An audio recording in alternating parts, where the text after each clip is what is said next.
আচ্ছা, আমরা এখন যেটা করবো সেটা হচ্ছে ফিজিক্স মিসলেনিয়াস। এটা হচ্ছে লাস্ট টপিক এমসিকিউ টু থিওরির। এরপরেই আমরা চলে যাব মেন্সের টপিকে, ঠিক আছে? তো এটা দিয়ে তোমাদের মোটামুটি প্রিলি ব্যাকআপ হয়ে যাবে। তো চলো ফটাফট দেখে নিই। মানে আমরা এতদিন ধরে যা এমসিকিউ থিওরির সাবজেক্ট পড়েছি বা চ্যাপ্টার পড়েছি, তার বাইরে আর কি কি জিনিস আমাদের একটু মাথায় রাখতে হবে, এগুলো কিন্তু এক একটা চ্যাপ্টার্স। এই যে মেজারমেন্ট, এর একটা চ্যাপ্টার আমরা দেখবে ফিজিক্স মেন্সের প্রথম যে চ্যাপ্টারটা পড়বো সেটাই মেজারমেন্ট নিয়ে। বাট প্রিলির জন্য আপাতত কাজ চালানোর জন্য আমার যতটা লাগবে সেটাই হচ্ছে এই মেজারমেন্ট অ্যান্ড কোয়ান্টিটি। দেখো, সেই মেজারমেন্টে আমরা এতগুলো টপিক, অনলাইনার বলো লাইনার বলো যাই বলো না কেন, আমরা এইটুকু প্রথম একটা চ্যাপ্টার থেকে নিয়েছি। কম্বিনেশন অফ কালার, এটাও কিন্তু একটা চ্যাপ্টারের ছোট্ট একটা পার্ট। ক্লিয়ার? নেক্সট হচ্ছে তোমার প্রপার্টিস অফ লিকুইড। এটা সব থেকে ইম্পর্টেন্ট ফিজিক্সের একটা চ্যাপ্টার, যেখানে আমরা ক্যাপিলারি অ্যাকশন জানবো, বার্নলেস থিওরেম জানবো, সারফেস টেনশন জানবো, পাস্কেলস ল জানবো। ইভেন এটা হচ্ছে তোমার প্রপার্টিস অফ সলিড, এটা আরেকটা চ্যাপ্টার। এই অবধি একটা চ্যাপ্টার, এটা হচ্ছে প্রপার্টিস অফ সলিড, আরেকটা চ্যাপ্টার, যেখান থেকে আমরা স্প্রিং কনস্ট্যান্ট এবং তার কনটেক্সটে অনেক কিছু জানবো। আর এর পরেও যে চ্যাপ্টারগুলো রয়েছে সেটা হচ্ছে তোমার অনলাইনের আকারে আমরা অ্যাড করে দিয়েছি কিছু জিনিস। প্রত্যেকটাই কিন্তু তোমার পরীক্ষায় আসা বা পরীক্ষা থেকে আমরা এই থিওরিটা তৈরি করেছি। এটা হচ্ছে লাস্ট পার্ট। তো চলো মেজারমেন্টটা দেখে নাও। মেজারমেন্ট হচ্ছে কোয়ান্টিটি। আমরা সবাই জানি যে এই যে যে কোয়ান্টিটি মানে কি? কোয়ান্টিটি মানে হচ্ছে তোমার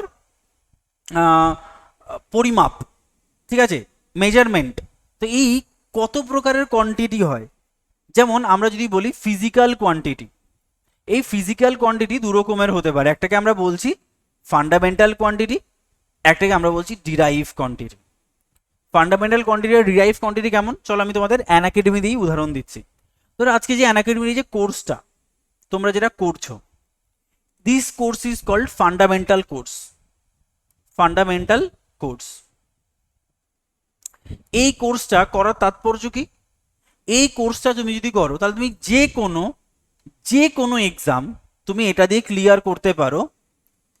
শুধু ফোকাস একটু ঘুরিয়ে করতে হবে। হয়তো তুমি এখানে history, geography, constitution, economics everything 16টা সাবজেক্ট পড়েছো, বাট যখন তুমি ব্যাংকের এক্সাম দেবে তখন হয়তো তোমাকে শুধুমাত্র ম্যাথ, জিআই, ইংলিশ এবং অল্প পরিমাণ জিকে লাগবে এবং কম্পিউটার লাগবে আর কারেন্ট অ্যাফেয়ার্স লাগবে। যখন তুমি এসএসসি দেবে তখন তোমার কি লাগছে? ম্যাথ, জিআই, ইংলিশ, কম্পিউটার লাগছে না, জিকে এবং কারেন্ট অ্যাফেয়ার্স। যখন তুমি অন্য কোনো এক্সামে যাবে, ধরো রেল পরীক্ষা দেবে, তখন তোমার কি লাগছে? ইংলিশ বাদে, কম্পিউটার, ইভিএস বাদে বাকি সব লাগছে। তার মানে আলটিমেটলি তোমারই এই ফান্ডামেন্টাল কোর্সে এভরিথিং কভার করা হচ্ছে। শুধু এক্সামে তোমার ওই ফান্ডামেন্টাল কোর্স থেকে যা লাগবে সেটা নিয়ে কাজ করো। তাহলে ফান্ডামেন্টাল এটা হলো। তাহলে যখনই তুমি কোনো এক্সাম দেবে, দ্যাট মিনস রেলের এক্সাম, তো রেলের এক্সামটা তুমি কিন্তু ফান্ডামেন্টাল কোর্স থেকে যে যে টপিকগুলো নিয়ে পরীক্ষা দিচ্ছ তাকে বলা হয় ডিরাইভ। যেমন রেলের এক্সামটা ক্লিয়ার করা হচ্ছে ডিরাইভ কোর্স। মানে তুমি ফান্ডামেন্টাল কোর্স থেকে রেলের কোর্সটাকে ডিরাইভ করেছো। যখন তুমি রেলের এক্সাম দেবে তখন কিন্তু তোমাকে আর কিছু লাগবে না ওই টপিকগুলোর বাইরে। যখন তুমি ব্যাংকের এক্সাম দেবে তখন তুমি ফান্ডামেন্টাল কোর্স থেকে সাবজেক্ট আলাদা করে ব্যাংকের কোর্স চালু করে দিলে, এসএসসির কোর্স চালু করে দিলে, ডব্লিউবিপিএসসির ফুড এসআই এর কোর্স চালু করে দিলে, আইসিডিএস এর কোর্স চালু করে দিলে। এভরিথিং কভার করা হচ্ছে ফান্ডামেন্টালে। তো সেম জিনিস তুমি প্রকৃতিতে যত প্রকারের মেজারমেন্ট দেখতে পাচ্ছ, কোয়ান্টিটি দেখতে পাচ্ছ, সেই কোয়ান্টিটি দু রকমের হয়ে থাকে। একটা হচ্ছে ফান্ডামেন্টাল কোয়ান্টিটি, ঠিক আছে, আর একটা হচ্ছে ডিরাইভ কোয়ান্টিটি। তাহলে ফান্ডামেন্টাল কোয়ান্টিটি কেমন? যেমন আমি বললাম একটা ফান্ডামেন্টাল কোর্স আর একটা derive course. Derive course, fundamental course আর একটা কি ডিরাইভ কোর্স। আচ্ছা, ফান্ডামেন্টাল কোর্স মানে হচ্ছে আমি বললাম যেখানে সব পড়তে হয়। তাহলে আমাদের প্রকৃতিতেও এরকম 7টা ফান্ডামেন্টাল কোয়ান্টিটি রয়েছে যেগুলো বেসিক, যা না জানলে কখনো ডিরাইভ করা যায় না। 7টা ফান্ডামেন্টাল কোয়ান্টিটি কি? Mass, length, time, electric current, temperature, luminous intensity, quantity of matter. এই হচ্ছে সাতটা ফান্ডামেন্টাল কোয়ান্টিটি, সাতটা ফান্ডামেন্টাল কোয়ান্টিটি। যেমন এই সাতটা হচ্ছে তোমার অ্যানাকাডেমির কোর্স। এবার তুমি যখন এই কোয়ান্টিটিগুলো নিয়ে ডিরাইভ করবে তখন সেটা হবে ডিরাইভ কোর্স। যেমন সাপোজ ভলিউম, ভলিউম মানে কি গো? ভলিউম মানে হচ্ছে এরিয়া ইন্টু লেন্থ। আচ্ছা এরিয়া মানে কি গো? Length into length, length into length into length. তাহলে ভলিউম কি? Length into length into length, মানে তুমি তিনটে লেন্থ নিয়ে ভলিউমকে ডিরাইভ করলে। তাহলে এটা হচ্ছে তোমার ব্যাপার। চলো এবার যদি বলা হয় যে ফোর্স, ফোর্স মানে P equals to M into F, মানে মাস ইন্টু অ্যাক্সিলারেশন, ভর ইন্টু ত্বরণ। আচ্ছা অ্যাক্সিলারেশন মানে কি? মাস ইন্টু অ্যাক্সিলারেশন মানে কি? ত্বরণ মানে velocity by time, velocity by time. Velocity মানে কি গো? Length by time, mass into length by time, by time মানে টাইমের স্কোয়ার। তাহলে আলটিমেটলি তুমি এটা কি করে পেলে? ফোর্স মানে কি পেলে তাহলে? ফোর্স মানে পেলে মাস ইন্টু লেন্থ বাই টাইমের স্কোয়ার। তাহলে দেখো force is a derive quantity from three fundamental quantity, mass, mass, length, length, time, time. তো বোঝা গেল তাহলে ফান্ডামেন্টাল কোয়ান্টিটি সাতটা রয়েছে। এই ফান্ডামেন্টাল কোয়ান্টিটিগুলো নিয়ে আমরা পৃথিবীর সমস্ত কোয়ান্টিটিকে মেজার করতে পারি বা কোয়ান্টিটি তৈরি করতে পারি। তো এটাকে বলা হয় ডিরাইভ কোয়ান্টিটি, মানে derive quantity which is derive from the fundamental quantity. Clear? Next কোয়ান্টিটিকে আমরা আবার দুটো ভাগে ভাগ করতে পারি। এটা হচ্ছে তোমার ম্যাগনিটিউড এবং ম্যাগনিটিউড এবং ডাইরেকশন এর বেসিসে। আচ্ছা এবার কিছু কোয়ান্টিটিকে আমরা রাখছি, যে কোয়ান্টিটিকে আমরা বলছি স্কেলার কোয়ান্টিটি, আর যে কিছু কোয়ান্টিটিকে রাখছি যাকে বলছি আমরা ভেক্টর কোয়ান্টিটি। আচ্ছা স্কেলার কোয়ান্টিটি মানে যে কোয়ান্টিটির কেবলমাত্র মান আছে কিন্তু কোনো দিক নাই। তার মানে ম্যাগনিটিউড আছে, no direction, it has only magnitude, no direction. তাহলে দেখো ম্যাগনিটিউড অনলি, নো ডাইরেকশন, কোনো দিক নাই। তাহলে কোনো দিক নেই যার, তাকে আমরা বলবো স্কেলার কোয়ান্টিটি। কিন্তু যার ডাইরেকশন এবং ম্যাগনিটিউড দুটোই আছে তাকে আমরা বলি ভেক্টর কোয়ান্টিটি। যার মান এবং দিক দুটোই আছে, মান ও দিক দুটোই আছে, তাকে আমরা বলি ভেক্টর কোয়ান্টিটি। যেমন তোমার যদি আমি বলি চলো স্পিড, আচ্ছা স্পিড ছেড়ে দাও, আগে আমরা চলে যাচ্ছি ধরো তোমার মাস, মাস বা ভলিউম, যেটা সহজ সেটা বোঝার চেষ্টা করো। আচ্ছা ভলিউম কি? ভলিউম মানে আয়তন। আচ্ছা আয়তনের কোনো দিক আছে? তোমার কাছে একটা ফুটবল দেওয়া হয়েছে, এই ফুটবলের আয়তন এইটুকু, বাট এটা তো আমি বুঝলাম, এটা তো বুঝলাম যে আলটিমেটলি এটা হচ্ছে আমার ভলিউম, কিন্তু এর তো কোনো দিক নেই।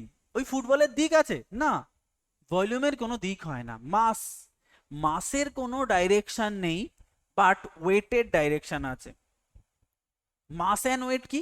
আমরা সবাই জানি ভর এবং ওজন, ভর এবং ওজন। ভরের কি আছে? ভরের কি আছে? শুধু মান আছে, দিক নেই। সেই জন্য চাঁদেও তোমার যা মাস, সেন্টারেও তোমার সেই মাস, পৃথিবীর যে কোনো প্রান্তে তোমার mass same. Mass is a fundamental quantity বা স্কেলার কোয়ান্টিটি, যেটার কোনো চেঞ্জ হয় না। বাট ওয়েট মানে হচ্ছে মাস ইন্টু ত্বরণ, M into G, mass into ত্বরণ, M into G, M into G, ঠিক আছে, এম ইন্টু জি। তাহলে এইগুলোকে আমরা কি বলবো? এইগুলোকে আমরা বলবো, এগুলোকে আমরা বলবো স্কেলার কোয়ান্টিটি, যার কেবলমাত্র মান রয়েছে, ঠিক আছে। আচ্ছা তাহলে বোঝা গেল। চলো স্পিড, বা তোমার যদি আমি বলি একটা হচ্ছে তোমার বলে না সরণ, আরটাকে বলা হয় কি দূরত্ব। স্পিড, ভেলোসিটি, একটাকে বলা হয় দ্রুতি, বাংলাগুলো ভুলে গেছি, একটাকে বলা হয় বেগ, ঠিক আছে। একটাকে বলা হয় ডিস্টেন্স, একটাকে বলা হয় ডিসপ্লেসমেন্ট। আচ্ছা ধরো তুমি এ থেকে বি পয়েন্টে গেলে, তুমি কিভাবে যেতে পারো? এরকম ভাবে ঘুরে ঘুরে ঘুরে তুমি বিতে পৌঁছালে। ঠিক আছে, এটা হচ্ছে তোমার এ, সি, ডি, এফ, জি, এম। এই যে টোটাল দূরত্বটা ক্যালকুলেট করেছো, দিস ইজ কল্ড ডিস্টেন্স। এর কেবলমাত্র মান আছে কিন্তু কোনো দিক নেই। ঠিক আছে, কেন? তুমি যখন এখানে রয়েছো তখন এর ডিরেকশন কোন দিকে বলো তো? এই দিকে। তুমি যখন এইদিকে আছো ডিরেকশন কোন দিকে? এই দিকে। তুমি যখন এইদিকে আবার ডিরেকশন এই দিকে, এই সময় ডিরেকশন এই দিকে, এই সময় ডিরেকশন এই দিকে, এই ডিরেকশন এই দিকে, এই ডিরেকশন এই দিকে, এভরি টাইম এই direction, your direction get changed, তাই না? কিন্তু তুমি যখন এ আর বি কে একদম স্ট্রেট লাইনে যুক্ত করবে, তখন এই এ বির লেন্থটাকে আমরা বলবো ডিসপ্লেসমেন্ট। এই এ বি কে বলা হয় সরণ, আর ডিস্টেন্সকে বলা হয় দূরত্ব। তাহলে দূরত্বের কোনো দিক নেই, কেন? প্রতি মুহূর্তে দিক চেঞ্জ হচ্ছে, বাট ডিসপ্লেসমেন্টে দেখো একটা পার্টিকুলার ডাইরেকশনে দিক রয়েছে। তাই distance is a scalar quantity, but displacement হচ্ছে ভেক্টর কোয়ান্টিটি। সেম এই ডিস্টেন্স বাই টাইম, এই ডিস্টেন্সকে সময় দিয়ে ভাগ করলে তুমি পাবে স্পিড। স্পিড মানে এ, সি, ডি, এফ, জি, বি এই লেন্থকে তুমি যদি টাইম দিয়ে ভাগ করো তাহলে তুমি পাবে স্পিড। বাট শুধু এ বির লেন্থকে তুমি যদি টাইম দিয়ে ভাগ করো তাহলে তুমি পাবে ভেলোসিটি। তাহলে দেখো, যেহেতু ডিসপ্লেসমেন্ট বা সরণের একটা দিক রয়েছে, তো আমরা বলতেই পারি ভেলোসিটিরও একটা দিক রয়েছে। তাহলে velocity is derive from displacement upon time, আর ডিস্টেন্স আর speed is derive from distance upon time. তার মানে যেহেতু ডিস্টেন্সের কোনো ডাইরেকশন নেই, তো স্পিডেরও কোনো ডাইরেকশন নেই, that's why speed is called scalar quantity. Clear? আর যেহেতু ডিসপ্লেসমেন্টের একটা ডাইরেকশন রয়েছে, তাই ভেলোসিটির একটা ডাইরেকশন রয়েছে, তাই এটাকে বলা হয় ভেক্টর কোয়ান্টিটি। এরকম ভাবে force, torque, angular momentum, electric field intensity all are vector quantity. আমরা আরো ডিটেলে পড়বো মেন্সে। এর মধ্যে এমন অনেক ফ্যাক্টর রয়েছে যেগুলোর মান এবং দিক দুটো থাকা সত্ত্বেও স্কেলার কোয়ান্টিটি, এগুলো আমরা পরে পড়বো তোমার যখন আমরা মেন্সের ক্লাস করব। আপাতত এটুকুই যথেষ্ট প্রিলিমসের জন্য। আচ্ছা, নেক্সট 1 ন্যানোমিটার মানে 10 আর্মস্ট্রং। এটা এই ক্যালকুলেশনটা আসে যে 1 ন্যানোমিটার মানে কি গো? 1 nanometre equals to 10 Armstrong. 10 Armstrong যুক্ত করে যেমন 1 ন্যানোমিটার হয়, যেমন তোমার 100 সেন্টিমিটার যুক্ত করে যেমন 1 মিটার হয়, তেমনি 10 আর্মস্ট্রং। আর্মস্ট্রং একটা কি তোমার লেন্থের ইউনিট, তাহলে ইউনিট অফ লেন্থ, এটা কিন্তু ইউনিট অফ লেন্থ। তাহলে 10 আর্মস্ট্রং যোগ করলে হয় 1 ন্যানোমিটার। ন্যানো মানে কি বলো তো? 10⁻⁹ এটাকে আমরা ন্যানো বলে থাকি। আচ্ছা, নেক্সট হচ্ছে তোমার ডিফারেন্ট ইউনিট অফ লেন্থ। এই যে আর্মস্ট্রং যেমন একটা ইউনিট অফ লেন্থ, তেমনি লাইট ইয়ার একেও আমরা ইউনিট অফ লেন্থ বলে থাকি, মাইক্রন একেও আমরা ইউনিট অফ লেন্থ বলে থাকি, অ্যাস্ট্রোনমিক্যাল ইউনিট একেও আমরা ইউনিট অফ লেন্থ বলে থাকি। লাইট ইয়ার মানে কি জানো? এক বছরে লাইট যতটা দূরত্ব অতিক্রম করে তাকে আমরা বলি লাইট ইয়ার। 1 সেকেন্ডে লাইট কতটা দূরত্ব অতিক্রম করে জানো? 3.8 ইন্টু 10⁻⁸ তোমার 8 ধরে নাও, এত মিটার পথ অতিক্রম করে 1 সেকেন্ডে। তাহলে 1 মিনিটে, 60 মিনিটে কতটা পথ অতিক্রম করছে?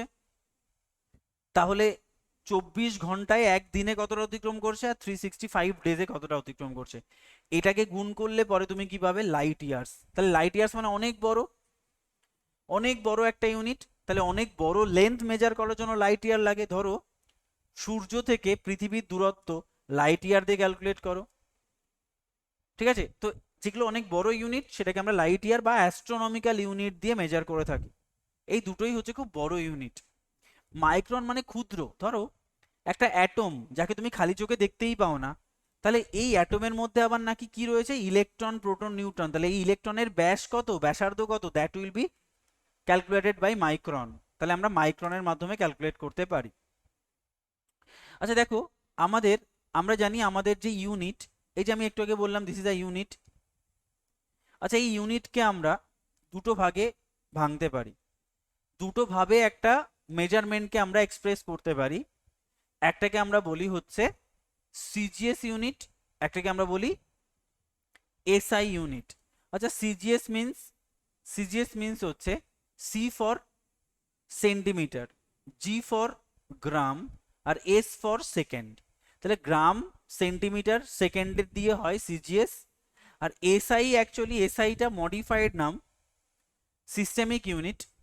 তো এই সিস্টেমিক ইউনিটের অ্যাকচুয়াল নাম হচ্ছে এমকেএস মেথড। এম মানে এটা যেমন সেন্টিমিটার তেমনি ওটা হচ্ছে মিটার, তাই এম। এটা গ্রাম, তাই এটাকে বলা হচ্ছে কেজি, তাই কে। আর এস মানে হচ্ছে সেকেন্ড, সেটা হচ্ছে এস। তাহলে এম কে এস মেথডকে আমরা বলি কি এসআই বা সিজিএস। তো এই এসআই যে ইউনিট না, SI unit consist of 28 unit. SI unit যেটা আমি তোমাকে বললাম 28টা ইউনিটের কম্বিনেশন, 7টা বেসিক ইউনিট, 19টা ডিরাইভড ইউনিট অ্যান্ড 2টো সাপ্লিমেন্টারি ইউনিট। আচ্ছা, 7টা বেসিক ইউনিট বলতে 7টা বেসিক ইউনিট 7টা ফান্ডামেন্টাল রাইটের, সরি ফান্ডামেন্টাল রাইট বলছি কেন, ফান্ডামেন্টাল কোয়ান্টিটির, 7টা ফান্ডামেন্টাল কোয়ান্টিটির 7টা বেসিক ইউনিট, আর 19টা ডিরাইভ কোয়ান্টিটির 19টা ইউনিট, এবং কিছু দুটো বলেছিলাম না এমন কিছু ইউনিট রয়েছে, সেটা তুমি পরে যখন আমরা মেন্সের ক্লাস করব তখন তোমার কাছে পুরো ক্লিয়ার হবে এগুলো, ঠিক আছে?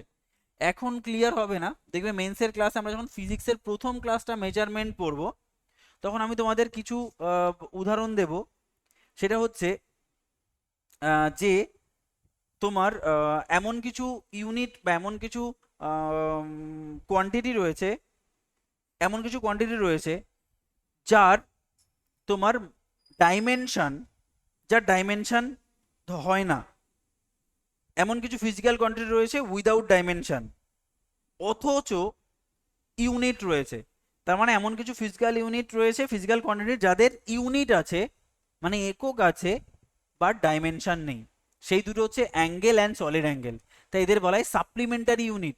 পৃথিবীতে সমস্ত ফিজিক্যাল কোয়ান্টিটির যেমন ইউনিট রয়েছে তেমনি ওর ডাইমেনশন রয়েছে, ডাইমেনশন রয়েছে। আমরা পরে জাস্ট নেক্সট ক্লাসেই আমরা পড়বো কি মেন্সের ফার্স্ট ক্লাস, ঠিক আছে, ডাইমেনশন। সেখানে বুঝবে যে 7টা বেসিক ইউনিট হচ্ছে 7টা ফান্ডামেন্টাল কোয়ান্টিটির, 19টা ডিরাইভ কোয়ান্টিটির 19টা ইউনিট, এবং দুটো দুটো তোমার স্পেশাল তোমার কি বলে কোয়ান্টিটি রয়েছে যার ইউনিট আছে বাট কোনো ডাইমেনশন নেই, তাকে আমরা বলবো টু সাপ্লিমেন্টারি ইউনিট। এটা আমাদের ক্লিয়ার হবে নেক্সট ক্লাসে। দেখো, ইলেকট্রিক ফিল্ড ইন্টেন্সিটি, এটাকে বলা হয় ভোল্ট পার মিটার, জাস্ট এমনি বলা হয়েছে। ইলেকট্রিক ফিল্ড ইন্টেন্সিটি ব্যাপারটা কি, electric field intensity is nothing but the fundamental quantity. দেখো কোথায় ইলেকট্রিক কারেন্ট বা ইলেকট্রিক ফিল্ড ইন্টেন্সিটি থেকে, ফিল্ড ইন্টেন্সিটিকে আমরা ইলেকট্রিক কারেন্টের চ্যাপ্টারে পাই। তো ইলেকট্রিক ফিল্ড ইন্টেন্সিটি মানে কত ভোল্ট কারেন্টের ডিফারেন্স রয়েছে তোমার ওই ইউনিট মিটারের মধ্যে, ঠিক আছে? দেখো বলছে the space around an electric charge in which the influx can be felt. তাহলে দেখো ফিল্ড ইন্টেন্সিটি কিভাবে মেজার করা হয়। ধরো একটা চার্জ পার্টিকেল কতটা এরিয়ার মধ্যে অন্য একটা চার্জ পার্টিকেলকে অ্যাট্রাক্ট করবে বা রিপালস করবে। সাপোজ এটা একটা পজিটিভ চার্জ পার্টিকেল, তাহলে এর একটা ইন্টেন্সিটি রয়েছে না। যেমন আমি অফলাইন ক্লাস, অ্যান একাডেমির অফলাইন ক্লাস কি হবে, ডেফিনেটলি অ্যান একাডেমির বাড়ির আশপাশে যারা রয়েছে বা ইনস্টিটিউশনের আশপাশে যারা রয়েছে তারাই অফলাইন ক্লাসে জয়েন করবে। নর্থ 24 পরগনা, সাউথ 24 পরগনা, হাওড়া, হুগলি, এখানকার সবাই জয়েন করবে। সেরকম একটা পজিটিভ চার্জ আর একটা পজিটিভ চার্জকে রিপালশন করবে কোন এরিয়ার মধ্যে, বা একটা পজিটিভ চার্জ একটা নেগেটিভ চার্জকে অ্যাট্রাক্ট করবে কোন এরিয়ার মধ্যে, তাকে আমরা বলবো ইলেকট্রিক ফিল্ড ইন্টেন্সিটি। ক্লিয়ার? এটাই আর কি বলা হয়েছে। তাই বলছি দ্য স্পেস মানে কতটা এরিয়া অ্যারাউন্ড আ ইলেকট্রিক্যাল চার্জ, মানে এই চার্জের কতটা এরিয়া জুড়ে তোমার ও তার ক্রিয়া কাজ করবে, তাকে বলা হয় ইলেকট্রিক ফিল্ড ইন্টেন্সিটি, যেটা ভোল্ট পার মিটার দ্বারা মেজার করা হয়, যেটা কারেন্ট চ্যাপ্টারে আমরা পড়ি। এটা গেল আমার একটা চ্যাপ্টার যেখানে আমরা বলছি কি মেজারমেন্ট। সেকেন্ড চ্যাপ্টার দেখো বলছি কম্বিনেশন অফ কালার। তোমরা নিশ্চয়ই জানো যে কম্বিনেশন অফ কালার মানে পৃথিবীতে যত কালার তৈরি হয়েছে, this is the main combination of 3 colour, একে বলা হয় প্রাইমারি কালার। যে মেথডটাকে আমরা বলি RGB method, red green blue method. কেন? Red colour, green colour, blue কালারকে বিভিন্ন কম্বিনেশনে কম্বাইন করে তুমি যে কোনো কালার তৈরি করতে পারো, যে কোনো কালার তৈরি করতে পারো। তো এটাকে কি বলা হয়? এটাকে বলা হয় red green and blue combination. All three are primary colour. তাহলে তোমাকে বলবে তিনটে কালার কি? Red green blue. দেখো আমরা একটা ছবির মাধ্যমে বুঝিয়ে দিয়েছি যে তোমার যখন, ভালো করে খেয়াল করো, রেড এবং গ্রিনকে তুমি যখন মিক্স করবে, রেড এবং গ্রিনকে তুমি যখন মিক্স করবে তখন কি কালার তৈরি হবে? Yellow colour. তেমনি রেড এবং ব্লুকে মিক্স করলে কি হবে? ম্যাচেন্ডা কালার। এবং ব্লু এবং গ্রিনকে ম্যাচ করলে হয় সায়ান কালার। এগুলো কি বুঝতে পারছো? আর তিনটেকে যখন মিক্স করবে this is called white colour. Red green blue ভাবা যায় তিনটে কালারকে তুমি একটা রেশিওতে যদি মিক্স করো তাহলে it will turns into white. That's why this is called a combination বা প্রাইমারি কালার। প্রাইমারি কালার, ঠিক আছে?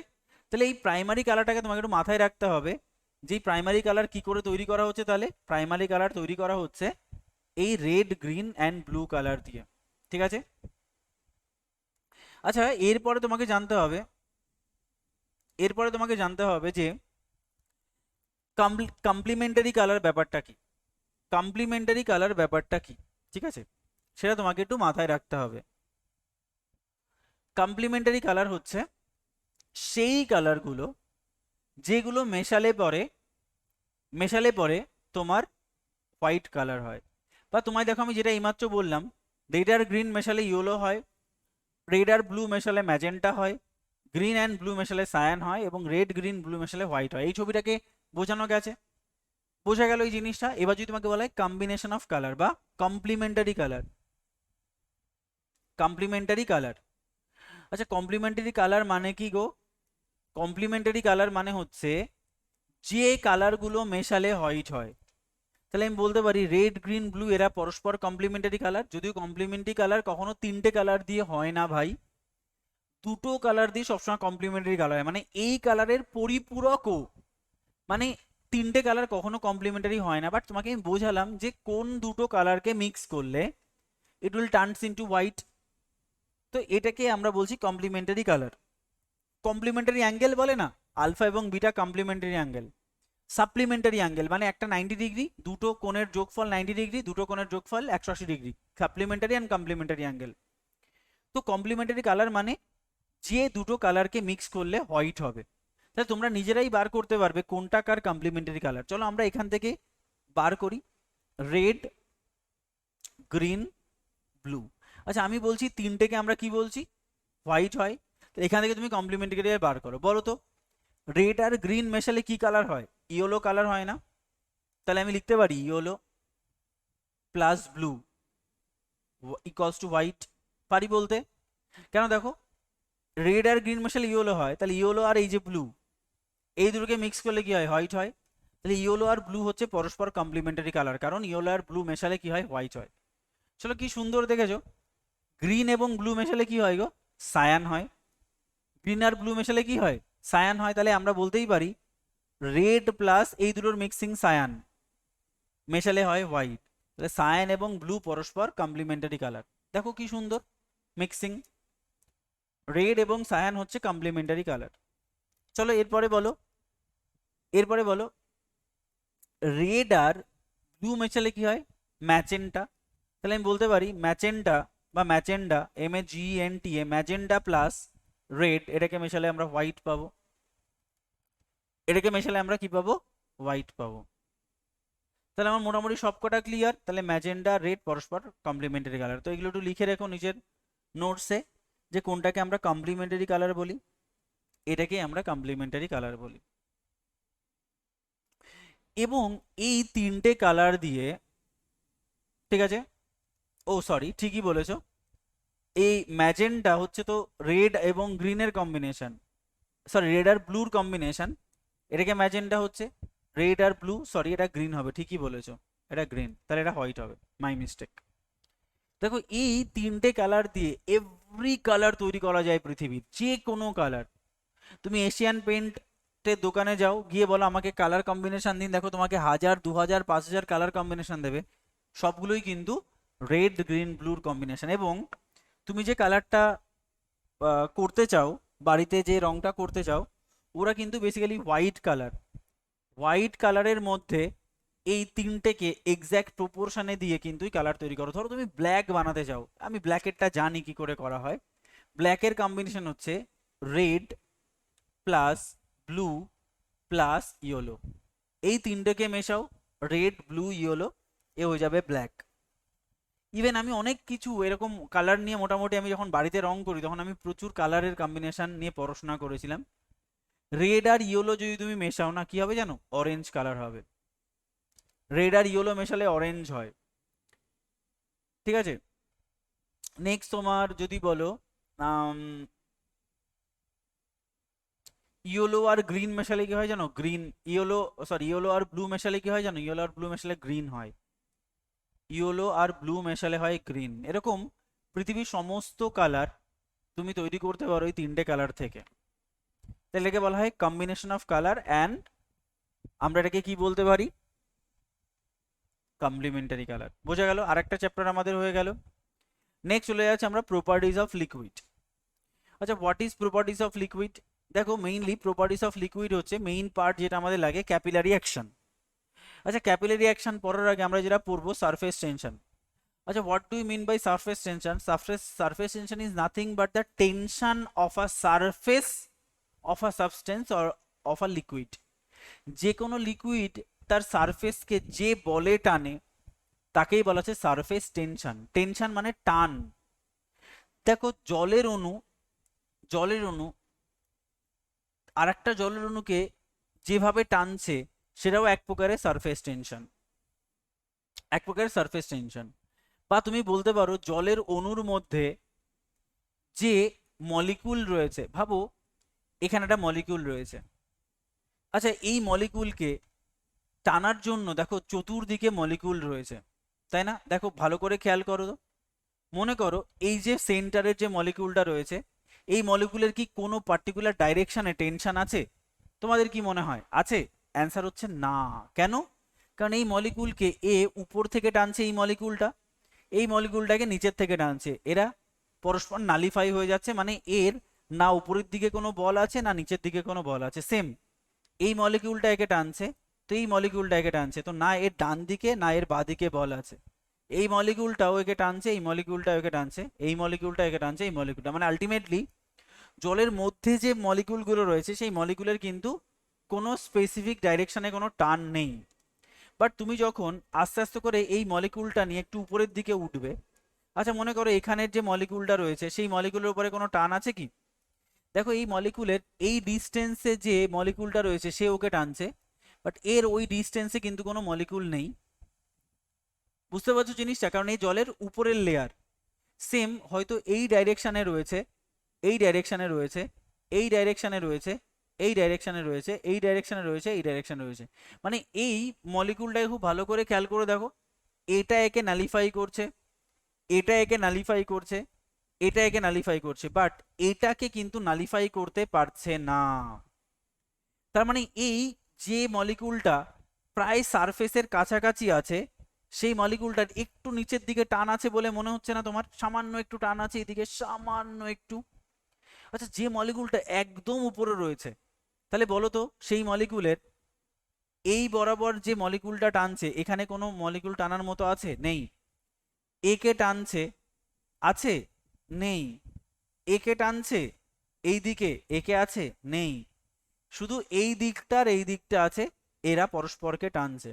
কিন্তু দেখো এই মলিকুলটার উপরের দিকে কোনো মলিকুল নেই, কারণ এরা জলের সারফেস বা কোনো লিকুইডের সারফেসে রয়েছে।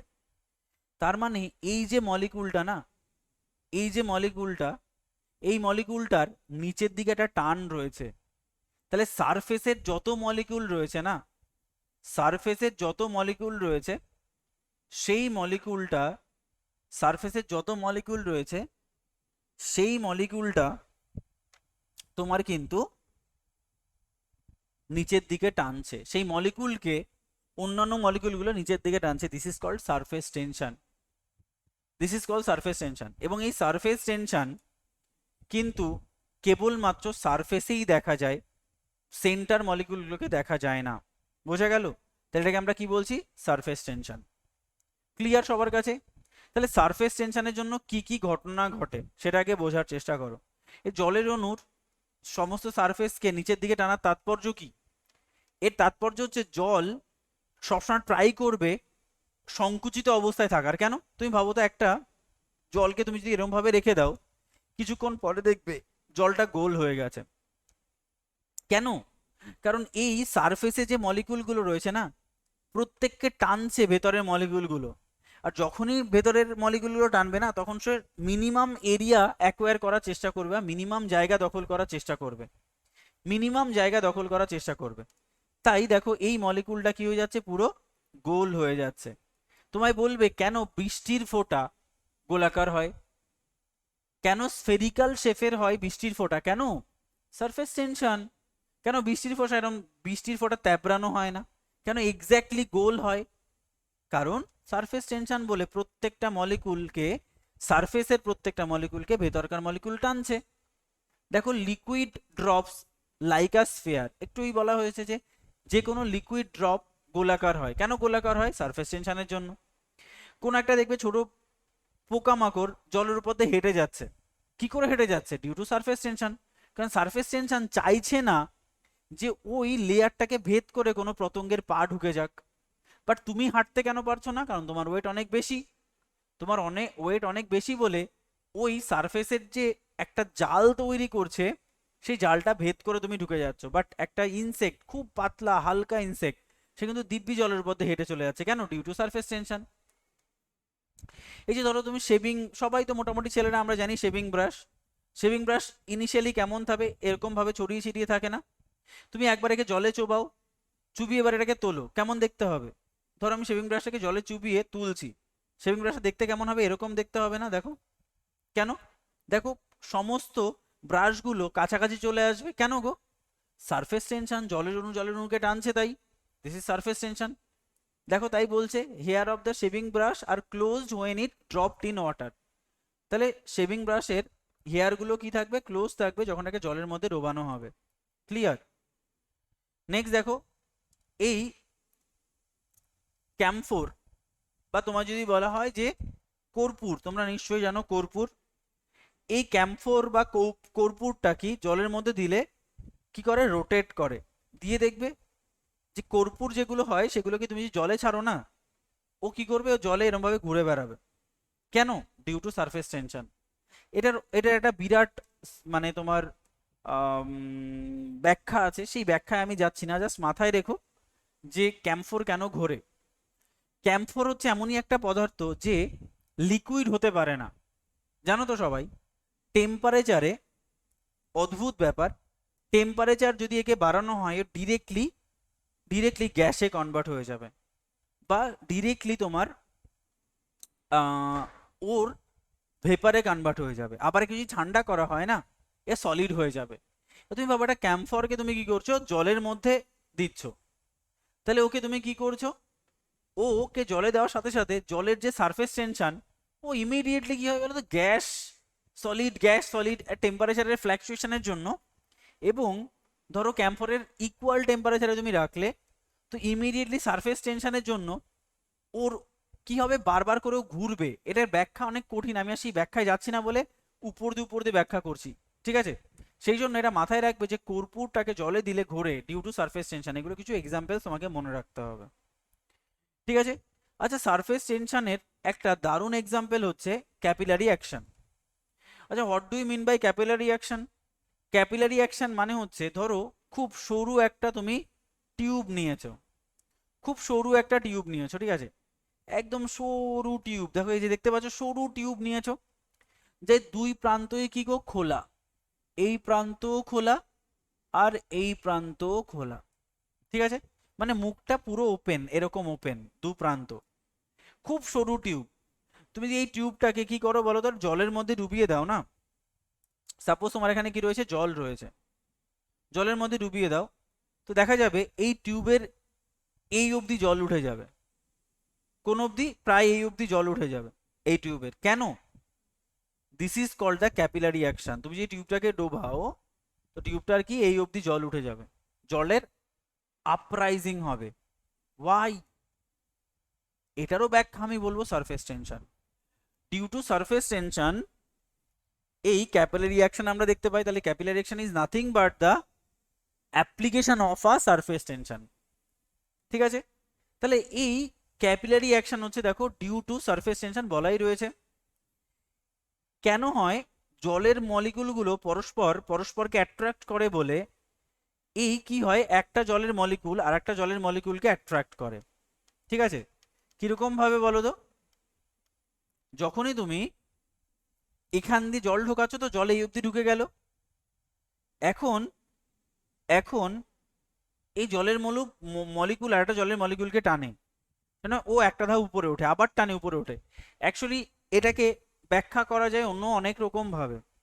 আমরা যখন মেন্সের ক্লাস করব না, তখন আমরা তোমাদের পড়াবো angle of contact. Angle of contact, angle of contact. Actually এখানে সারফেস টেনশন তো বলা হচ্ছে ঠিকই, বাট এখানে দুটো জিনিস লাগে, দুটো ফোর্স লাগে। একটাকে আমরা বলি অ্যাডহেসিভ ফোর্স, একটাকে বলি আমরা কোহেসিভ ফোর্স। কি বললাম? কোহেসিভ ফোর্স, আর একটাকে বলা হয় অ্যাডহেসিভ ফোর্স। আমরা মেন্সে পড়বো। Basically capillary reaction is a combination of or a variation of cohesive force and adhesive force. cohesive force মানে হচ্ছে সেম মলিকুলের মধ্যে যে অ্যাট্রাকশন, মানে ওয়াটার মলিকুল টু ওয়াটার মলিকুলের যে attraction, this is called the cohesive force. And water molecule to glass molecule এর যে attraction, একে বললাম আমরা অ্যাডহেসিভ ফোর্স। ঠিক আছে, একটাকে আমরা বলছি কোহেসিভ ফোর্স, একটাকে বলছি অ্যাডহেসিভ ফোর্স। যদি কোহেসিভ ফোর্স বেশি হয় অ্যাডহেসিভ ফোর্স থেকে, তাহলে এটা নিচে নেমে যাবে, এটা নিচে নেমে যাবে। আর যদি অ্যাডহেসিভ ফোর্স কোহেসিভ ফোর্স থেকে বেশি হয়, তাহলে এটা উপরে উঠে যাবে। মানে কাঁচ এবং জলের আকর্ষণ যদি বেশি হয় ওয়াটার এবং ওয়াটার থেকে, তাহলে ওয়াটার উপরে উঠবে। কি বললাম? ওয়াটার এবং কাঁচ, ওয়াটার এবং glass attraction is greater than water এবং water attraction. That means adhesive force is greater than cohesive force. Water will rise.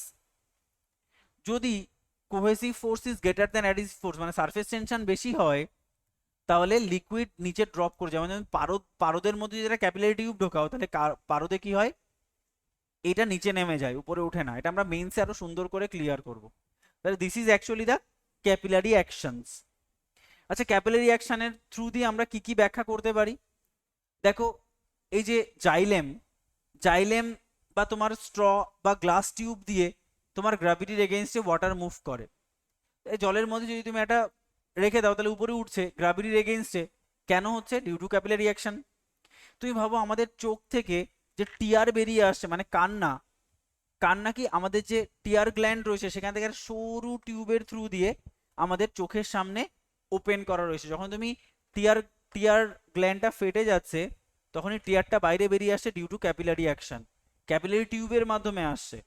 দেখো, উদ্ভিদ যে জল টানছে মাটি থেকে, খনিজ লবণ টানছে, আচ্ছা এই টানছে তো না, actually xylem acts as capillary tube. তাই জল ক্যাপিলারি টিউব বেয়ে বা জাইলেম বেয়ে পাতায় পাতায় জল খনিজ লবণ পৌঁছে দিচ্ছে। তাহলে ওয়াটার মুভমেন্ট থ্রু তোমার জাইলেম বা ফ্লোয়েম, বা তুমি বলতে পারো টাওয়েল। তুমি যদি এই জাইলেম অ্যাকশন যেটা বললাম, তুমি যদি একটা বাথরুমে একটা তুমি বালতির মধ্যে একটা টাওয়ালকে ভিজিয়ে রাখো, এইটুকু জলের মধ্যে ভিজিয়ে রাখো, দেখো ধীরে ধীরে টাওয়ালটা এতটা ভিজে যাবে। কেন? টাওয়ালসের যে পোরগুলো অ্যাক্টস অ্যাজ ক্যাপিলারি অ্যাকশন বা ক্যাপিলারি টিউব, সেই জন্য। ইভেন তুমি যদি দেখো যে absorption of ink by blotting paper, এখানে তোমার কালি রয়েছে, তুমি একটা ব্লটিং পেপার, যারা নিশ্চয়ই কেমিস্ট্রি নিয়ে পড়াশোনা করেছো তারা ব্লটিং পেপার জানো। ব্লটিং পেপার কি করে গো? জল শুষে নেয়। কেন? টাচ করলে পরে bloating paper acts as capillary tube, এরা কি করে? জলটাকে টেনে নিয়ে যায়। এটা কি? এটা সেম ক্যাপিলারি অ্যাকশনের মাধ্যমে কাজ করে। আমরা মেন্সে আরো জিনিসটাকে ডিটেলে বুঝতে পারবো, আরো এর সাইকোলজিটা বুঝতে পারবো। ফাংশনস অফ ফাউন্টেন পেন, আমরা তো তোমরা নিশ্চয়ই ছোটবেলায় ফাউন্টেন পেন দেখেছো, এখন এর চলটা অনেকটা চলে গেছে। ফাউন্টেন পেন দেখতে কেমন হয়? এরকম দেখতে হয় না, এর ভেতরে একটা কালির দত থাকে, এর মধ্যে কালি থাকে, একটা সরু টিউব দিয়ে এই মুখে কালিটা ওপেন থাকে। যখনই এই বলটাকে খাতায় ঠেকানো হয়, তো ওই সরু অ্যাকশন দিয়ে কালিটা মুখে চলে আসে এবং এটা দিয়ে লেখা হতো। এটা হচ্ছে ফাউন্টেন পেনের অ্যাকশন। যখনই শেষ হয়ে যেত তখন আবার আমরা কালি ভরতাম। তো সবটাই আমরা ক্যাপিলারি টিউবের মাধ্যমে কাজ করে, ক্যাপিলারি অ্যাকশনের মাধ্যমে কাজ করে। বোঝা গেল জিনিসটা? তাহলে আজকে মেইনলি আমরা মিসলেনিয়াস ক্লাসের ফার্স্ট পার্টটা পড়লাম।